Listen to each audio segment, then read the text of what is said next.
Hello everyone, this is Michael. The Revolutionary War Semiquincentennial continues. Today is August 16, 2025. The Battle of Concord took place on April 19, 1775. The Battle of Lexington took place prior to the Battle of Concord.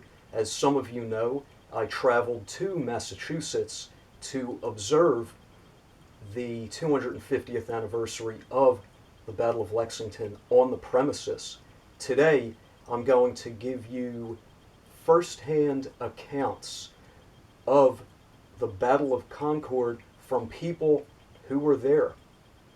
After I read a few excerpts, I'm going to take photographs of all of the pages of the accounts, and I'm going to include those pages on a blog entry.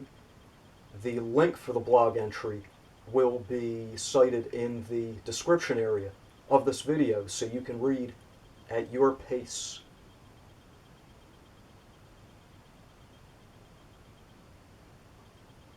These accounts were taken from the London Magazine, the June 1775 issue. It was available for purchase in early July 1775. American affairs. The late action at Concord between His Majesty's forces and the provincials having been variously related, we have here collected the most authentic particulars of that unhappy affair.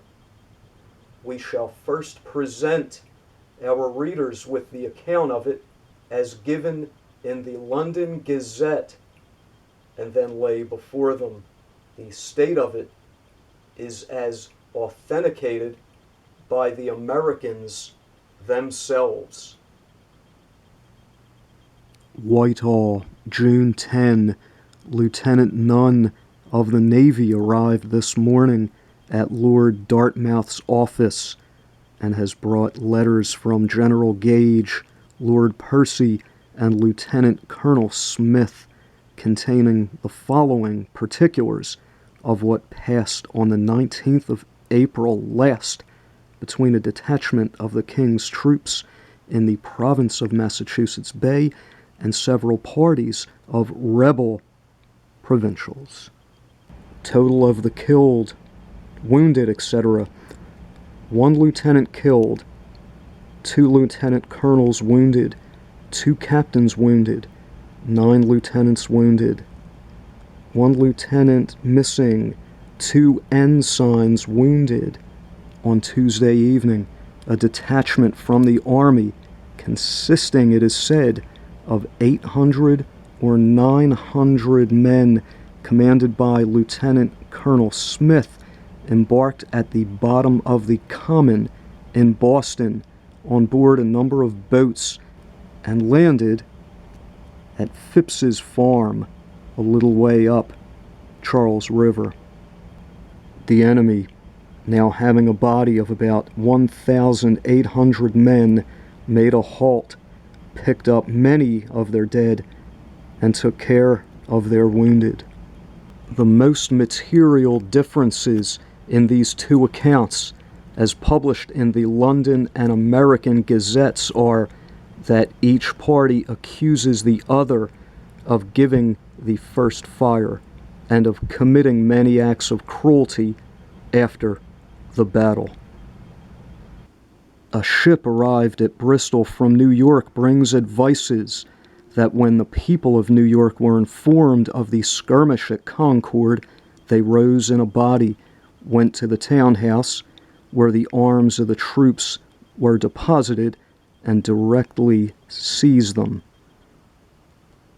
In the harbor there were 2 ships laden with stores for General Gage, which they seized and unloaded. The provincial troops of New York immediately began their march for Boston. You will see by the papers how they have cut off the regulars. Great Britain may block up all our ports and stop our trade, but by doing that, must greatly hurt herself, as it will deprive us entirely of remitting, and then her own merchants will be the sufferers.